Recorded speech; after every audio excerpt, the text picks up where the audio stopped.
Heagle for the Creative Bug, and I'm going to show you how to cut your invitations with an Xacto and a ruler. I will be using a pencil, an Xacto knife, my project, a self-healing mat, and a ruler. To make sure I don't cut up my tables, I've laid down my self-healing mat, my project on top of it, and then my ruler. I placed my Xacto blade on the cut line and slide my ruler next to the Xacto blade, and repeat this on the bottom line as well. So this usually happens to me. When I line up my ruler with the bottom cut line, my top one slightly moves. So then I go back up to my top cut mark and slide the ruler back in place, and then I can eyeball and see that my bottom is still in position. And now I'm ready to make my cut. With cover weight paper, I like to score it twice to make sure that I've cut all the way through. For my next cut, I will turn my project, and since I did cut off one of the cut guides already, this is where a T-square comes in handy.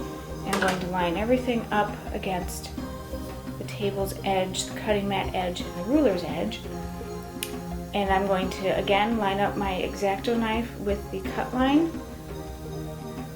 And since I am using a T-square, I know that this edge will be straight, and now I'm ready to make my cut. And it's just simply gently sliding the Xacto against the ruler. You're not looking to cut into the ruler, just using it as a straight edge guide. My third cut was the same as the last cut, lining up my Xacto knife with the cut line and cutting. For my final cut, I will need to measure.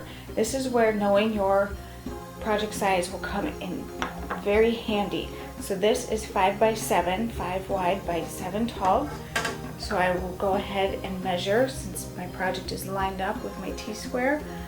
I'm going to draw a mark at 7 on both edges of my project. As you can see, my 2 marks, and I will line up my T-square and project and cutting mat along the table's edge. Again, using my Xacto to line up with the top mark and checking my bottom mark, and we are square. And for my final cut, there you have your invitation.